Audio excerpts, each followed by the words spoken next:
Di awal scene kali ini, kita diperlihatkan flashback dari Xintian yang bagaimana terpilih sebagai pemimpin surga dan diangkat dirinya oleh ketiga dewa kuno. Di sanalah dewa-dewa kuno dikenal sebagai tiga dewa murni oleh generasi selanjutnya. Mereka memilih dewa dengan hati yang paling murni sebagai pemimpin untuk mengatur surga. Di antara jutaan dewa, kau memiliki bakat yang paling banyak, Xintian. Bagaimana kau akan memerintah surga? Aku akan selalu berpegangan pada keadilan. Para dewa akan memiliki posisi dan tanggung jawab mereka sendiri untuk memperluas ajaran surga. Oh, aku yakin dewa-dewa yang lain juga akan diyakinkan dengan kebijaksanaanmu itu. Surga akan berkembang di bawah pimpinanmu. Kita akan tidur selama ribuan tahun lagi. Kami akan menyerahkan tanggung jawab surga kepadamu, Xintian, ucap tiga dewa kuno itu. Lalu kita diperlihatkan dengan Xintian yang dulu, di mana dirinya memegang pedang surga yang melambangkan keadilan. Xintian menjadi pemimpin yang terbaik untuk surga. Citranya di antara para dewa adalah kebaikan yang sangat ekstrim, kecerdasan, toleransi, dan kebaikannya telah mengumpulkan para dewa yang kuat, yang tak terhitung jumlahnya untuk melayani di bawahnya. Gotama dan Guan Yin yang kuat. Seperti halnya 4 raja surgawi, 8 jinggang dengan potensi tak terbatas, belum lagi para jenderal surgawi yang berani dan kuat. Masing-masing dipimpin oleh seseorang pejabat yang unggul dalam mata pelajaran sipil dan militer. Sehingga langit menjadi makmur di bawah kekuasaannya.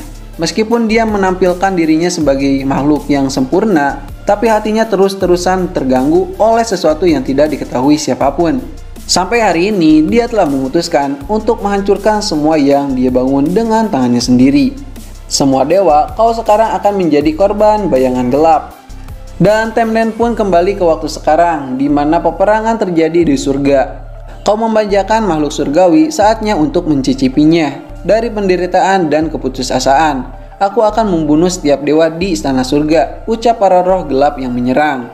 Hahaha, ini sangat mengasihkan. Astaga, aku akhirnya bisa berhenti menyelinap di sekitaran bayangan gelap ini. Aku akhirnya bisa muncul dan mengambil alih kekuasaan istana surga. Orang-orang ini begitu kuat. Jangan panik, pertahankan formasi, ucap para prajurit. Hei, jenderal surgawi dari barat, apakah kau mengenalku? Aku tidak mengenalmu, ucap Raja Barat. Tentu saja, Raja Barat yang sombong tidak akan pernah memperhatikan dewa-dewa yang tidak penting sepertiku. Tetapi, kau tidak pernah berpikirkan bahwa langit suatu hari akan digulingkan. Lalu, yang duduk di atas akan dihentikan juga. Aku akan membuktikan kepadamu sendiri. Aku akan menggantikanmu menjadi Raja Surgawi yang baru, ucap si roh gelap itu. Tentara bayangan gelap membantai pasukan kita. Brengsek. Mereka siap untuk ini. Meskipun situasinya terlihat buruk, tetapi kita harus berjuang sampai akhir.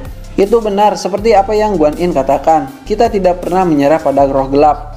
8 jinggang telah bersumpah untuk melindungi surgawi. Datanglah kepadaku roh-roh gelap. Mengapa kalian berjuang? Itu sia-sia saja. Waktumu sudah berakhir. Sekarang zamannya kegelapan. Kalian tidak akan bisa menghentikannya. Menyerahlah pada kami sekarang. Ternyata dari 8 jinggang ada 2 jinggang yang sudah terjerumus ke roh gelap. Sial, kalian berdua pengkhianat, ucap jinggang yang lainnya. Apakah kau tidak ingat apa yang diajarkan Drista kepada kita? Kalian tak tahu apa-apa, kalian adalah orang-orang yang bodoh. Hehehe, kurasa tidak akan ada gunanya membiarkan orang-orang idiot sepertimu tetap hidup, ucap jinggang yang berkhianat. Lalu, Xin pun memperlihatkan Ningning dan juga Dewa Guan Yin. Ningning terus memujuk Xintian. Tuan Guan Yin, aku mohon jangan melawan kami. Tunduklah kepada bayangan gelap, dan aku akan selalu melayanimu untuk di sisimu selamanya. Jangan melawan Xintian. Surga bukan milik di Xintian. Aku tidak bisa membiarkan dia melakukan apapun yang dia mau. Dan kau, sejak kau memilih jalan ini, kau adalah sudah menjadi musuh. Apakah kau akan membunuhku? Ya, jadi saranku jangan mendekatiku, ucap Guan Yin yang mendorong Ningning. Tiba-tiba seseorang menyerang Dewa Guan Yin. Guan Yin, Xintian telah memberikanmu kesempatan terakhir, namun kau membuangnya. Satu-satunya pilihan bagimu sekarang adalah mati, ucap orang itu. Orang itu pun menyerang terus Dewa Guan Yin. Akan tetapi Dewa Guan Yin selalu dengan mudah menghindari serangannya. Tiba-tiba di saat ingin menyerang Dewa Guan Yin, tongkat besar pun muncul dan menghajar perut si roh gelap itu. Dan ya, tongkat itu adalah bukan lain bukan tidak milik Sun Wukong. Apa-apaan ini semua, ucap roh gelap itu. Lalu Sun Wukong pun muncul dengan tengilnya sambil berkata, "Wah, para roh-roh gelap ini sudah muncul ya.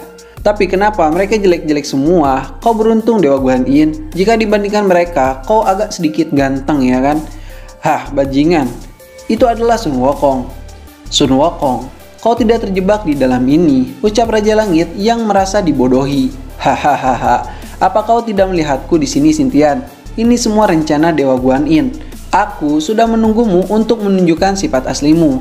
Sekarang situasinya di bawah kendaliku," ucap Sun Wukong yang meledek Xintian. "Jangan terlalu sombong dengan dirimu sendiri," ucap Dewa Guan Yin. "Hehehe, Guan Yin, bagaimana menurutmu?" Lalu Xin pun memperlihatkan, "Setengah hari yang lalu, aku akan kembali ke kamarku. Semoga orang-orang bisa beristirahat juga. Sungguh melelahkan. Selama ini, pedang panjang ini." Sun Wukong telah mengembalikan sesuatu yang sangat penting ke surga dan langsung ke tanganku. Itulah sebabnya aku segera memahami semuanya. Aku dapat menjernihkan pikiranku dan melihat kebenaran. Aku tidak dapat memahami identitas roh-roh gelap yang bersembunyi di dalam istana surga. Aku merencanakan ini semua untuk membuatmu percaya bahwa kau telah menang. Dan dengan begitu kau akan menunjukkan dirimu yang sebenarnya. Ini adalah situasi terbaik karena semua kebenaran telah terungkap. Satu lagi Xintian, ada sesuatu hadiah untukmu dari Sun Wukong dan kau akan melihatnya sebentar lagi. Lalu tiba-tiba bel surga pun kembali berbunyi dan semua orang kebingungan dengan semua ini.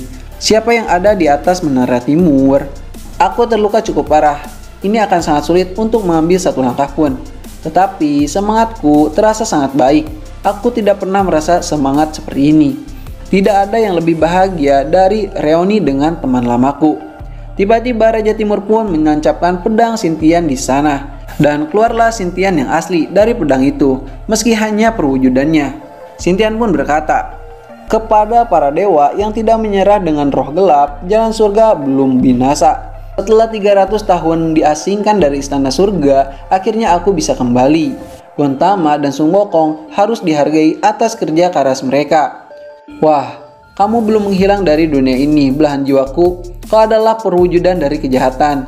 Lihat apa yang kau lakukan sekarang. Kembali ke peperangan di waktu dulu. Tentara dewa itu kalah.